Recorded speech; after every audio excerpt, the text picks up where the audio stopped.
is and what I want to do today is just give you a general introduction in case some of you don't know anything about Texas, its history, its government, its demography, that sort of thing. This is kind of just a very basic introduction to those things that might be helpful to know, because I might refer to them as I talk about them further down the road. So a little bit about the geographic dimensions. Texas is huge, right? Bigger than most countries around the world. The total land area, 268,000 square miles or more in total land area. That makes it second in the nation behind Alaska in terms of the size, the physical size of the state.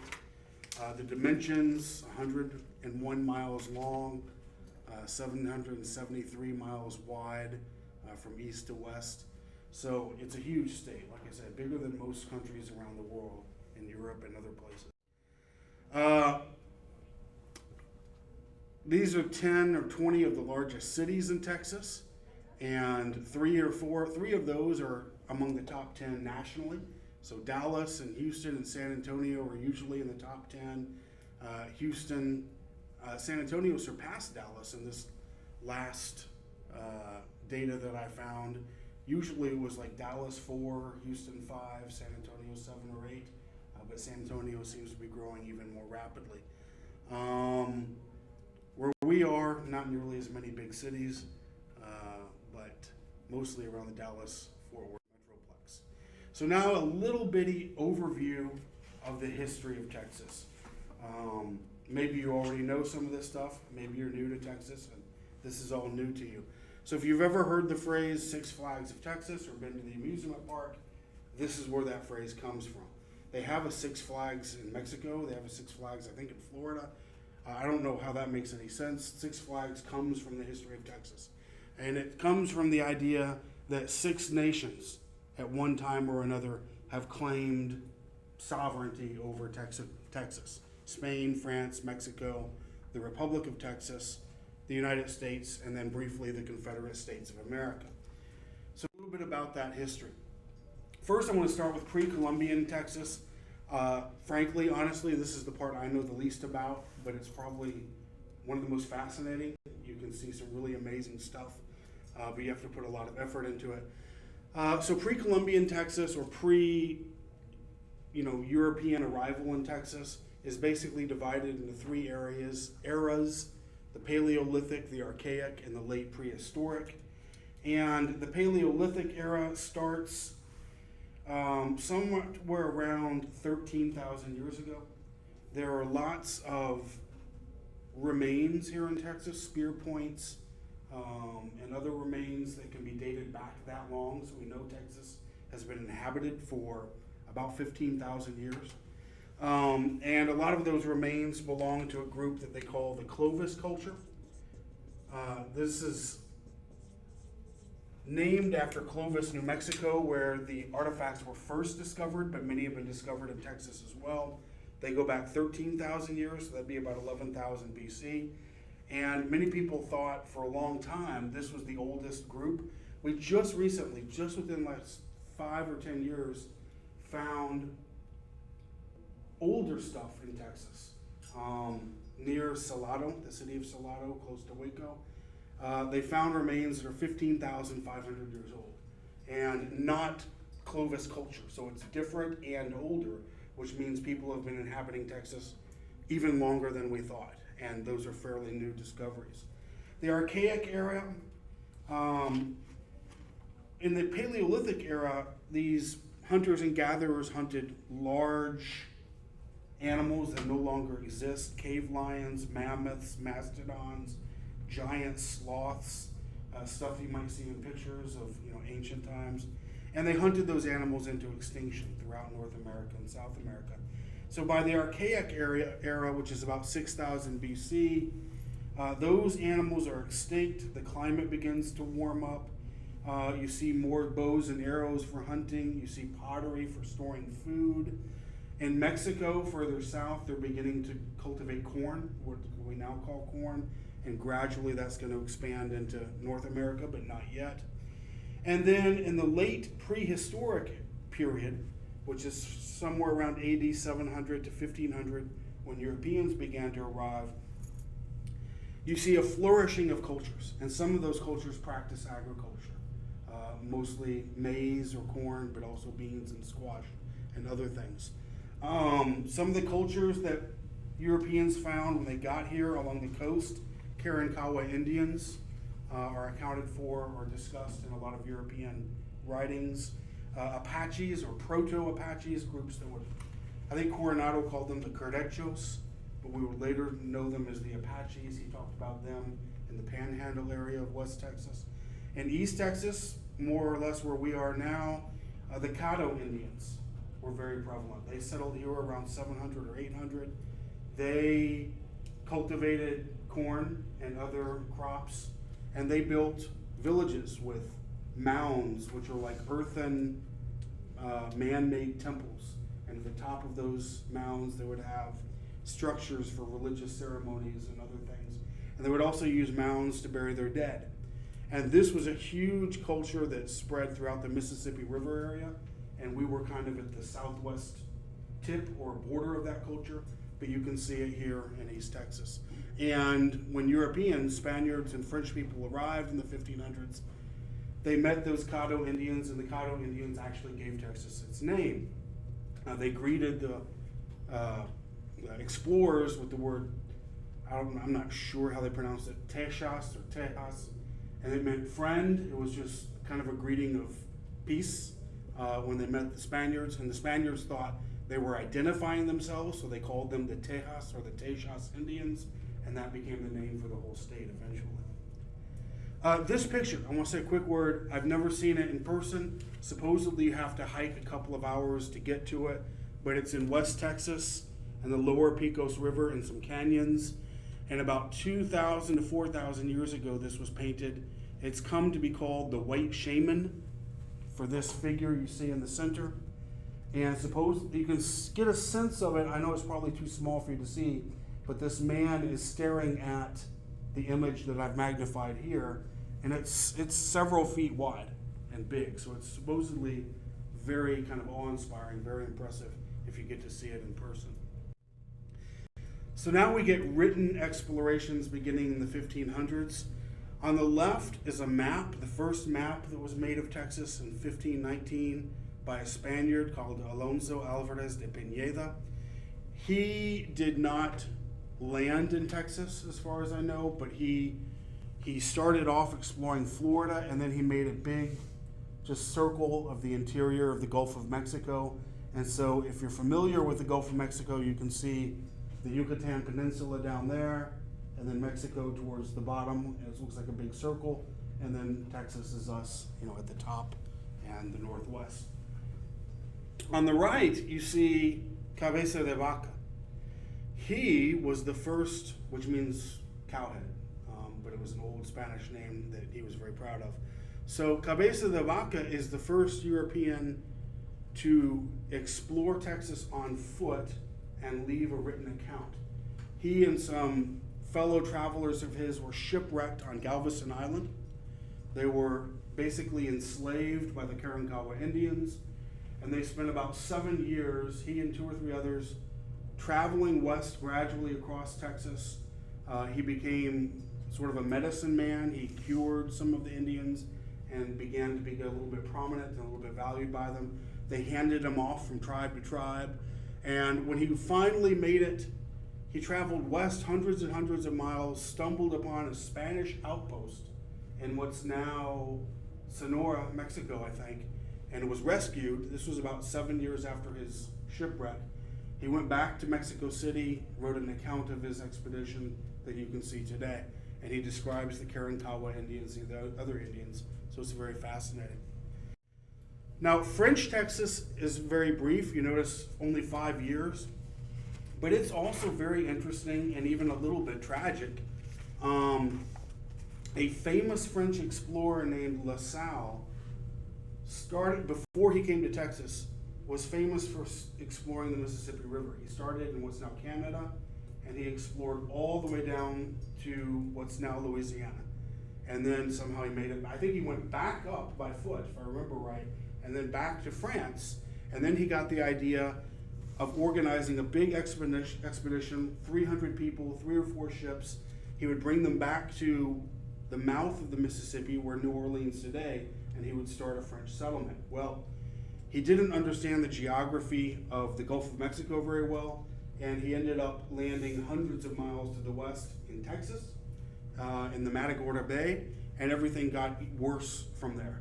They were constantly attacked by Indians. There was infighting among the French settlers. Many of them gave up and left. They took one of the boats and just went back to France, which probably saved their lives. La Salle decided to take a walking trip to see if he could find the Mississippi River, because he mistakenly thought he had landed east of the Mississippi River instead of hundreds of miles west. So he went walking west, and when he got to the Rio Grande, he realized this is not the Mississippi, and I'm nowhere close to the Mississippi. And it finally dawned on him how, hundreds of miles off course he was. Then he decided, now there were only a few survivors left, 20 or 30. Many of them had died from Indian attacks and disease and other things. So it's around 1689 or so, and he decides, we'll give up, we will walk to Canada from Texas, because he knew there were French settlements in Canada. He picked those that he thought he liked, that were loyal to them, left behind the women and children at the fort on the coast of Texas. I guess he figured they'll get killed by Indians, but that's not his problem. They started walking, and somewhere around Corsicana, one of the guys he was traveling with got sick of him and shot him in the back and killed him. And that's where he died. And we know that because the Spanish had heard rumors that La Salle had landed in Texas and built a fort in Texas, and there were a few hundred Frenchmen here, and they sent expeditions to find him and kill him because they considered Texas Spanish territory, but his own men did that before they could. They got here, they rescued the survivors. There were maybe half a dozen people who hadn't been killed yet by the Indians. I think 4 children, if I remember right, who had been adopted in Indian tribes. And then the guy who killed La Salle and a couple of others had also gone to live with Indians. They found them. They took them all back to Mexico City, and that's how we know the story. This is a picture of one of La Salle's boats. Just about 20 or 30 years ago, it was discovered in the ocean floor off the coast of Texas, and they managed to, took years to do, they managed to lift it up, off the bottom of the floor, drain it, and start restoring it and studying it, and all of that happened within the last 20 or 30 years. That's the Belle, which was one of his ships. I think it was his last ship. So now we move into a new era in Texas history, Spanish Texas. The Spaniards were kind of freaked out by La Salle and the French landing in Texas. The Spanish-French rivalry was maybe the biggest in the world in the 1500s and the 1600s. And so the Spanish thought, well, if the French are poking around in Texas, we need to pay more attention to it or they're going to steal it from us. So they decided to start establishing missions to convert the Indians to Catholicism, and presidios, which were forts, to protect the missionaries and to protect the Indians who converted to Catholicism. So they established those forts. You've all seen pictures of the Alamo. That's the most famous of them. That was a church, a mission, and then they had presidios and other churches in the San Antonio area. This happens to be El Presidio La Bahia. La Bahia was in what's now Goliad, Texas. And so this is another presidio that was built, a fort that was built to protect the missionaries and the local Indians. And lots of these missions survive. Dozens of them are still around today. One interesting thing about the Spanish legacy, it ended in 1821 when Mexico became independent and then Texas became a part of Mexico. But there are still a few interesting legacies in our society, not just the architecture, which is cool, even in our legal code. There are aspects of our water law that go all the way back to the Spanish. One that's probably more pertinent to most people, many Texans get married or divorced at some point in their lives. And community property is a Spanish system of understanding marital property that we kept after we became an independent country and then an independent state. And what it means is half of the marital income belongs to each spouse. So in Texas, if you're married, if I work and my spouse doesn't work, legally, half of my income is considered to be hers, right? And if we divorce, it has to be divided up that way. If we buy a house, then the house is half mine, half hers. And in separate property states and other parts of the country, it's just not that way. You can see it's mostly southwestern states that had some tie to the Spanish rule that have that system. I don't know why Wisconsin does. That's kind of an interesting outlier, but they have community property as well. Maybe they just heard about it and liked it and thought they would adopt it. So moving on, Mexico ruled Texas briefly, only 15 years. So Mexico became an independent country in 1821, and they never really had a firm grasp on Texas. A lot of the Texans of Spanish or Mexican descent, Tejanos, never really wanted to be ruled by Mexico City. They rebelled against Mexico City in 1810 before the Spanish rule was over, and they were joined by a bunch of American settlers who arrived in the 1820s and 1830s, and they all rebelled against Mexico in 1836. When Santa Anna took over, he was kind of a brutal dictator, and they established their independence. The first Americans arrived with Stephen F. Austin. I showed you briefly a picture of him a few slides back. He brought 300 American families to Texas. He had the permission of the Spanish authorities and then the Mexican authorities to do so. And he's an interesting character because if you study his life during this time period, he became a Mexican citizen, learned Spanish, helped write the Mexican Constitution. He went to Mexico City and helped them do that. So he was a fully fledged Mexican citizen in many ways. But like other Texans, by 1836, he had decided that independence was the way to go, and eventually they accomplished that. Many of you have probably seen this flag before, seen images. It's become really popular over the last few years. The Come and Take It flag goes all the way back to the war for independence from Texas that Texas fought against Mexico. It goes back to the Battle of Gonzales, which was on October 2, 1835. It wasn't really much of a battle. One of my fellow history teachers here kind of laughed about it, that it was at best a skirmish. What happened was the Mexican army had given the residents of Gonzales, Texas, a small cannon, to use to defend themselves against Indians. But in 1835, Texans were loudly complaining about the Mexican government in Mexico City and the Santa Anna dictatorship, and the army got nervous and decided they wanted that cannon back because they didn't trust the Texans with it anymore. So they asked to have it back, and the Texans, instead of giving it back, made this flag that said, "Come and take it." It was like a dare, right? See if you can get it. They lined up on opposite sides of a creek and shot a few rounds at each other, and then everybody went home. And so nothing really happened, but the war was on. Texans met in San Felipe, which was Stephen F. Austin's kind of headquarters. They met in November. They discussed what to do. They decided to form an army and put Sam Houston in charge of it. They captured San Antonio around December of 1835.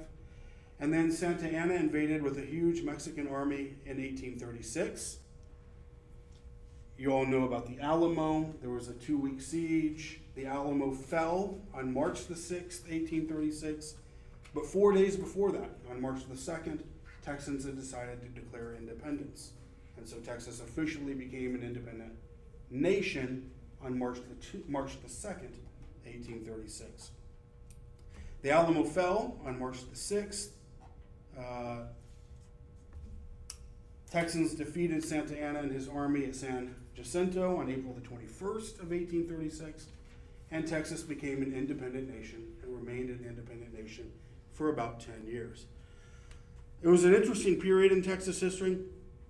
Mexico never really accepted Texas's independence and repeatedly invaded and even occupied San Antonio at one point around 1842. Texas was recognized as an independent country by the United States and Great Britain and France, and I think maybe the Netherlands, if I remember correctly. But eventually, but there was always, from the very beginning, there was a lot of desire to join the United States. So in 1845, they did. Texas was annexed by the United States and became another state in the U.S. This map I wanted to put because it shows a couple of interesting historical things that you may or may not know anything about. What you see here is an old map of the Republic of Texas and what Texans thought Texas looked like based on the treaty that they had signed with Santa Anna ending the 1836 War for Independence. It followed the Rio Grande River up through what's now New Mexico and all the way up to what's now, a little slice of Colorado and Wyoming. So it's much bigger than what Texas is today, even though Texas is already huge. Well, when Texas, and it cuts off half of what's now New Mexico. So when Texas was an independent republic, Texas tried to hold on to all that territory that it claimed as its own. It even sent an expedition to Santa Fe, New Mexico, to try to solidify its grasp, but that ended disastrously. When it joined the U.S., there was about 5 years of debate and discussion and controversy over what Texas's borders were. Finally, in 1850, they agreed that Texas would give up its claim to all that upper area, the eastern half of New Mexico, Colorado, and Wyoming, and parts of Kansas and Oklahoma, and we would have the borders that we have today instead, the smaller version. In addition, Texas got several $1 million from the U.S. to pay off its debts. The New Mexicans never really thought of themselves as Texans anyway, so they really were happy with this compromise, and that's how we got the borders that we have now. The other part, though, is after Texas joined the United States, that sparked a war with Mexico. Mexico had repeatedly threatened to go to war if the U.S. annexed Texas. They considered Texas to still be theirs, and so they considered it an act of war. And sure enough, war broke out in 1846, just 1 year after the annexation. In 1848, the war was officially over with the Treaty of Guadalupe Hidalgo. And the important part of that treaty for us is that Mexico and the United States agreed that the Rio Grande that you see there would be the border between Texas and Mexico, as it is today. For a long time previously, Mexico had said the Nueces River, which isn't on this map, but it's down where kind of Corpus Christi is. Mexico had said that's the border between Texas and Mexico if Texas is independent, and they gave up that claim after the war. So we have the border we have today. Well, Texas was only a part of the United States for 15 years or so before it seceded.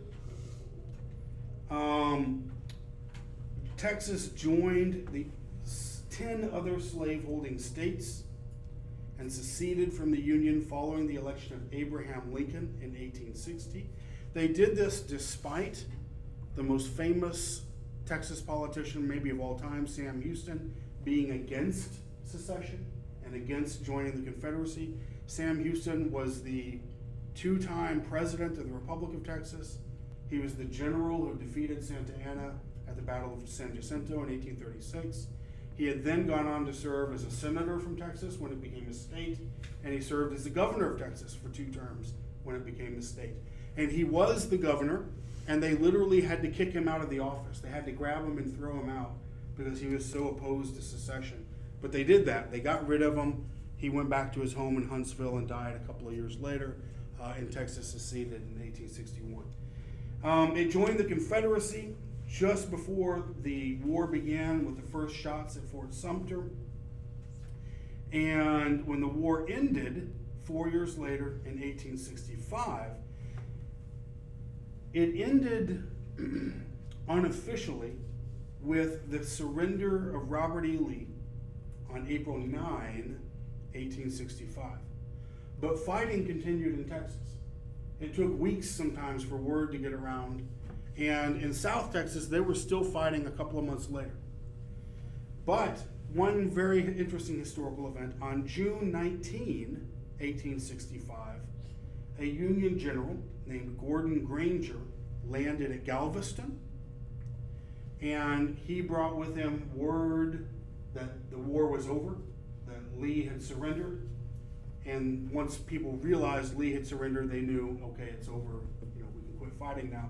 And he brought word of the Emancipation Proclamation, which had been signed in 1863, and it meant that Texas's slaves were now free. So if you hear people talking about Juneteenth, it dates back to that historic event. So the war ended, and Texas did not immediately become a state. Again, it did not resume its statehood automatically. Texas was put under military reconstruction. The South was divided into military districts. Texas was military district number 5, along with Louisiana, and it was ruled by the Union Army. And they oversaw elections. They stripped former Confederate soldiers of their voting rights for a while, so you had to have been a non-Confederate to vote. They ensured the voting rights of former slaves, black Texans, for the first time in history, and they tried to set up a new government. We call them Reconstruction governments.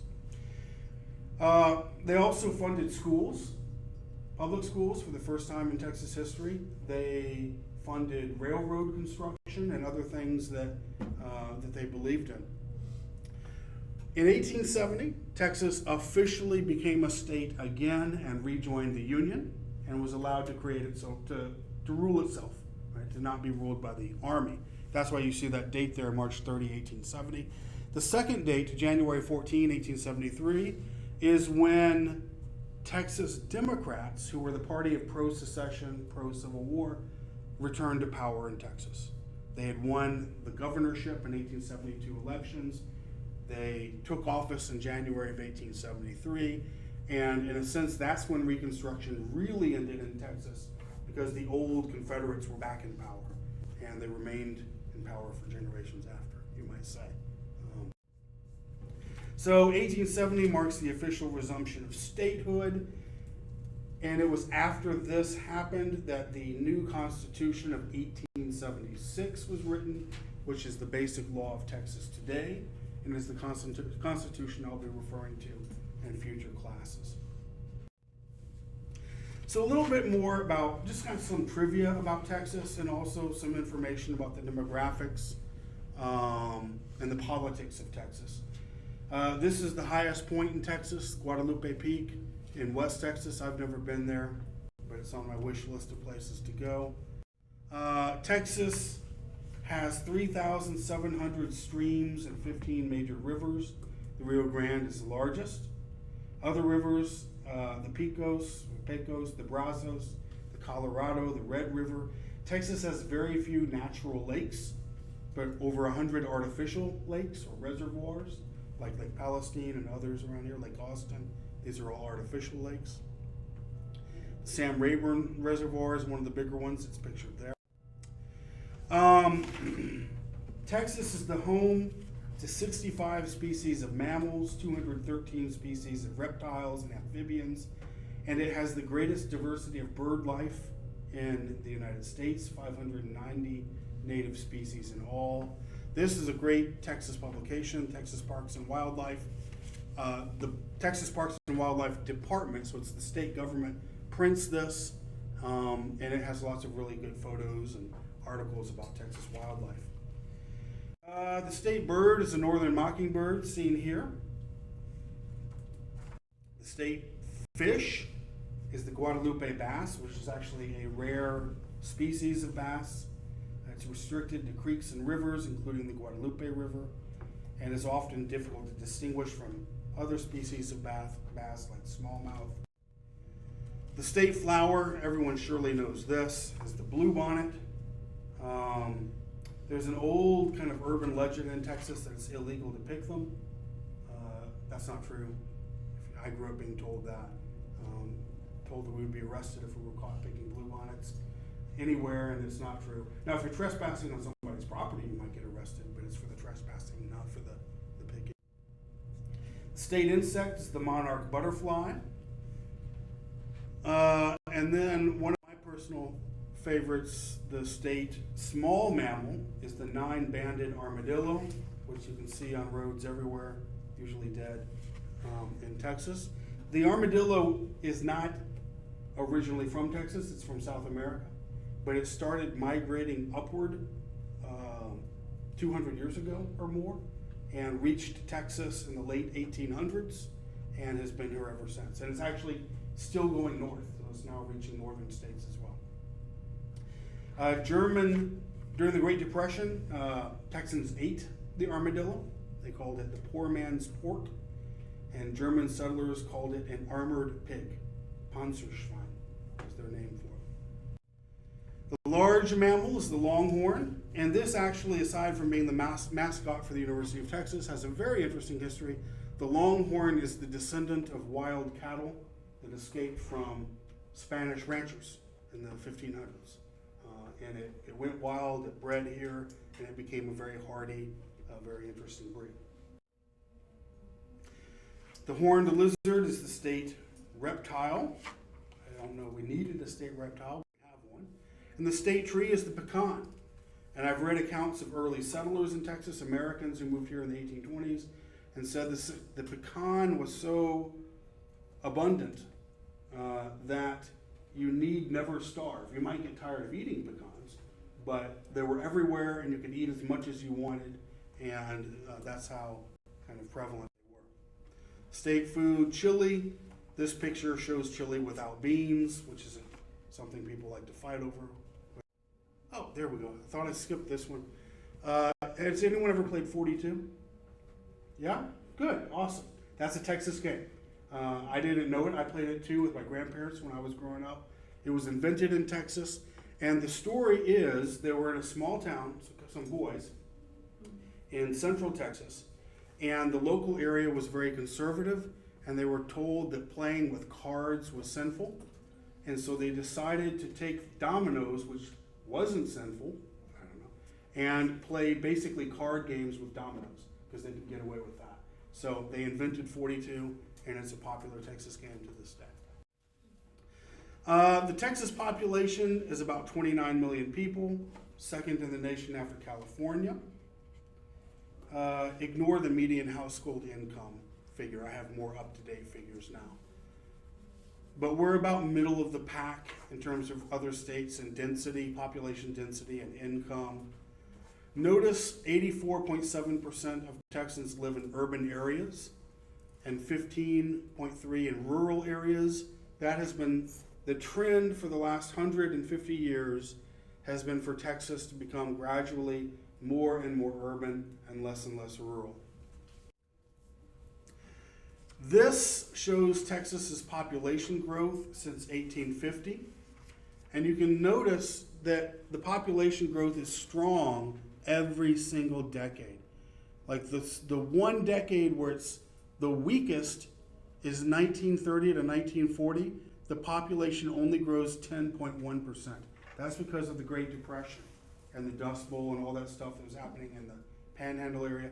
Many Texans were forced for economic reasons to leave Texas and to migrate to other states like California, and that's why it was only 10% growth. But normally you see 20% or even higher. Texas has always been a rapidly growing state. And I don't have the data on this slide, unfortunately, to compare it to, but what's really interesting is in every single decade, Texas has grown faster than the U.S. as a whole. So Texas has gotten bigger in proportion to the rest of the country since 1850, with no exception, every 10 years. A lot of Texans, part of that explanation for why Texas is always growing is that people from other states move to Texas. People from other countries do as well, of course. But in migration, I don't remember what year this is from, I think 2016, somewhere around there.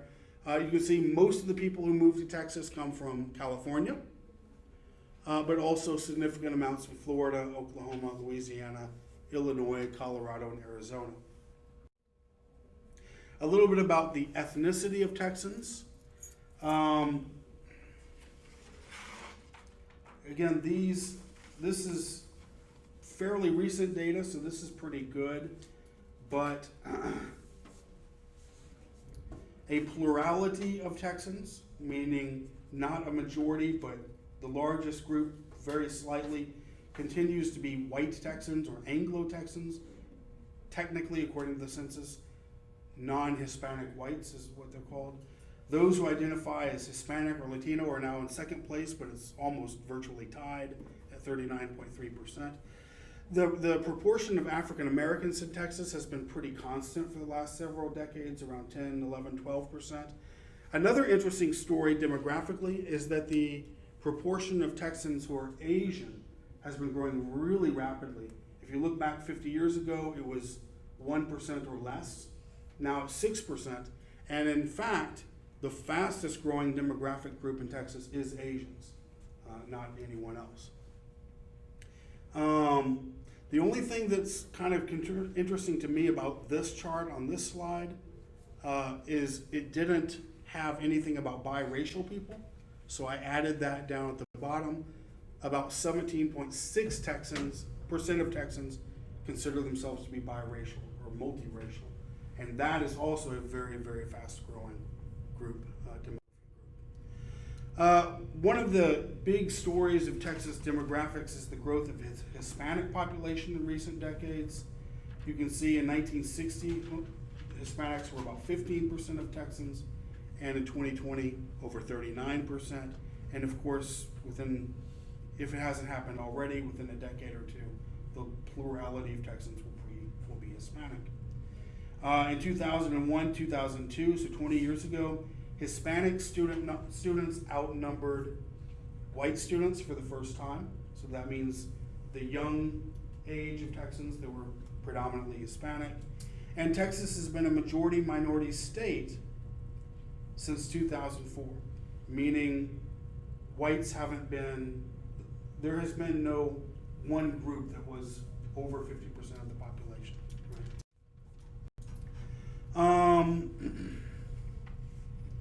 I won't go into a lot of detail about this, but this is just a projection of what they think the population will look like in 2030, 2040, 2050. Notice they expect the Hispanic population to be the largest group at 20 million or so, with whites at 13 million, blacks at 6 million, so a little bit more than today, but not growing very fast. They expect the Asian population to continue to grow rapidly. Today it's only about 1.5 million. They expect it to be almost 6 million by 2050. This is the same information but by percentages and also broken down into age groups. So if you look at 2050, what they expect is 48% of the people who are 85 or older will be white, versus only 11% black, 30% Hispanic, 9% Asian. So in a sense, Texas is getting older, and the eldest Texans are predominantly white, whereas the youngest Texans are predominantly Hispanic. And that'll continue to be the case for the next few decades, supposedly. Immigration from other countries is also another obvious reason why Texas has been growing and growing rapidly.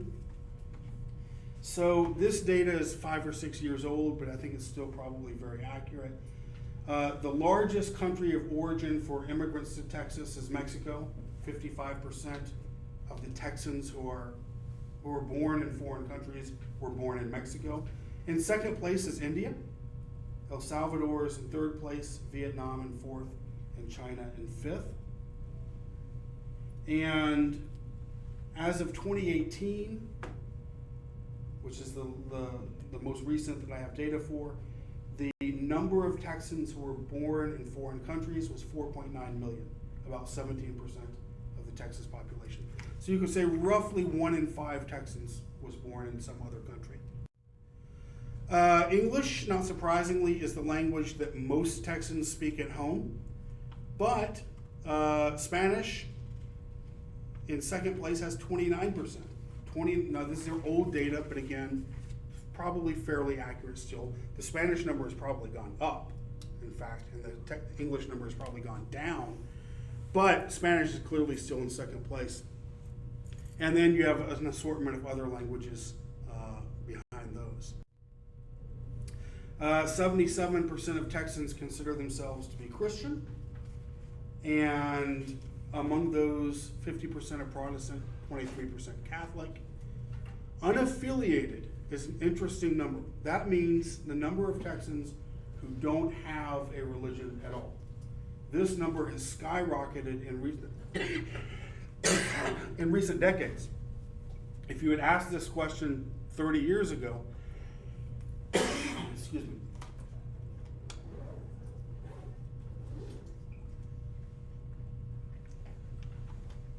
if you had asked this question 30 years ago, the number of Texans who were not affiliated with any religion would have been in the single digits.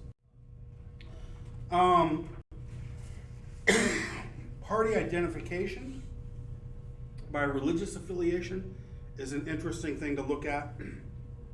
You see people who are Catholic tend to prefer Democrats over Republicans in Texas, 45 to 30. But evangelical Protestants, it flips the other way. Republicans 57 over Democrats 26.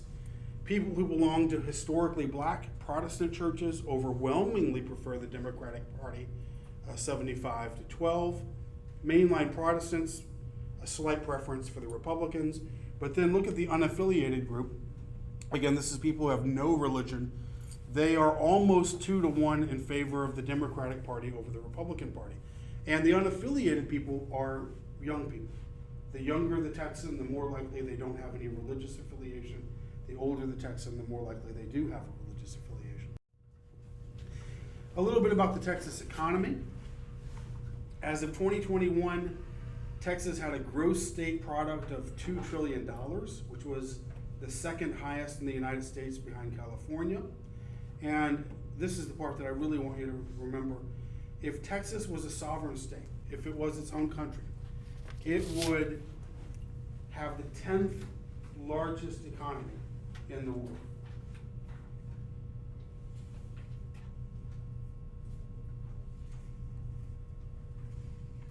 And the reason I find that interesting is I've heard people talk about, from time to time you hear people talk about, what if Texas seceded from the country? What if Texas was its own nation again, like it was in 1845? What would happen? Well, it'll never happen. But economically, just in terms of the ability to make money, have businesses, Texas would be, on its own, one of the more prosperous countries in the world. Right? So would California. You can actually say the same thing about them. A little bit of an economic history of Texas. So there are 4 major industries that shaped Texas' economy prior to World War II. Cattle and bison in the 1800s. Cattle really, bison were gone by the Civil War. And then in the late 19th century, cotton and lumber became major industries as the cattle industry declined. And then in the early 20th century, you see discoveries of oil, major petroleum deposits like Spindletop, which is not shown on this map, but is right outside of Houston. And the discovery of petroleum deposits initiated an economic boom, and that drove the economy for much of the 20th century. And then after World War II, Texas became a more diversified economy. You had a high-tech industry, and now you have tourism, agriculture, petrochemicals, energy, computers, electronics, aerospace with NASA, biomedical sciences, and I'll show you that in a few minutes. So this is a picture of Spindletop. This is the first major oil gusher in Texas. I think this was from 1903, if I remember correctly. So ever since the discovery of oil in Spindletop, energy has been the dominant force politically and economically within Texas. And if Texas was its own country, it would be the 6th largest energy producer in the world. Texas has known petroleum deposits of about 5 billion barrels. That makes about 1/4 of the U.S. reserves. Texas is so big that it has its own alternating current power grid, the Texas Interconnection. And we found out about a year and a half ago that's not always the best thing. But If it was an independent nation, Texas would rank as the 11th largest producer of electricity, and it currently produces more wind power than any other state in the nation. This is the Texas Medical Center in Houston. It has the world's largest concentration of research and healthcare institutions with over 50 institutions. The Texas Medical Center performs more heart transplants than anywhere else in the world. And the MD Anderson Cancer Center is regarded around the world. People literally travel to it from other countries around the world for cancer care and for research and so forth. In international trade, Texas is actually number one among the states for trading with foreign countries. California comes in second place behind us. And our major trading partners, not surprisingly, are Mexico, and then Canada, China, Brazil, South Korea, and Japan. A big part of that international trade is our port system. We have 1,150 seaports and over 1,000 miles of canals. And what you see here is the Port of Houston. It's the busiest port in the United States. And the Houston Ship Channel spans 530 feet wide by 45 feet deep and 50 miles long. And it was built about 100 years ago, a little over 100 years ago, because Houston decided it wanted to steal trade from Galveston. And they thought if we just build a giant channel from the coast all the way up to Houston, all the ships will come to us and bypass Galveston, and that's exactly what happened. Texas is known for its low taxation. The tax burdens, state and local, in Texas are probably the 7th lowest of all the 50 states. And Texas is one of only 7 states that does not have an income tax. So that's something that, if you pay attention to politics in Texas, that issue comes up a lot. A lot of people think that's wonderful. Some people think that's not. Texas is also kind of interesting as a tax donor state. What I mean by that is Texas pays more to the federal government in taxes than it gets back in services. So Texans kind of do pay more than their fair share, you might say, in terms of taxes. Income and poverty. The official per capita personal income in Texas is $59,674. You don't need to memorize those figures. But about $60,000 a year is the average individual income in Texas. And for the median household, that's the household is right in the middle. Half the Texans are above, half below. That number is 68,000. That's slightly lower than the U.S. Median household income in the U.S. was 69,000. So Texans make a tiny bit less. Poverty rates in Texas is worse than the national average, which goes hand in hand with the income being slightly lower. The official poverty rate in Texas from 2018 to 2020 was 12.9%, and that's about 2 points higher, about a point and a half higher. It was 11.2% nationally. So technically more Texans are in poverty. In terms of education, about 88% of Texas students obtain a high school diploma in 4 years. Only Iowa has a higher average. And I guess that's good. It's hard to tell. It could be that Texas is doing a really good job of educating people in 4 years. It could be that Texas hands out diplomas without asking for much in return, and so it doesn't really mean anything. And last, a word about politics. So ever since Reconstruction ended and the Democrats took over around 1873, there was about 100 years of Democratic Party dominance in Texas. The Republican Party almost virtually ceased to exist. And they never won statewide offices. There were no representatives, no senators, certainly no governors for many, many years. And during that time, you heard the phrase yellow dog Democrat. I don't remember when this phrase originated, maybe the 1920s, 1930s, but it came from the idea that there were people who would vote for a Democrat even if it was a yellow dog. They'd rather that be their representative than a real live human who was a Republican. Things only began to change after World War II. You began to see the Republican Party begin to rise in Texas. And the first big shift was in 1961 when John Tower won election to become a senator from Texas. And he was the first Republican senator from Texas in about 90 years. And then in 1978, Bill Clements was elected governor, and he was a Republican. And this was the first Republican governor in 100 years, over 100 years. In 1980, Ronald Reagan won Texas in his campaign for president. Republicans had won Texas before at the presidential level. Dwight Eisenhower did twice, Herbert Hoover did once. But what's interesting about Reagan in 1980 is that never again did Texas vote for a Democrat. We haven't had an election where we voted for the Democrat for president since 1976. And then George W. Bush became governor in 1994.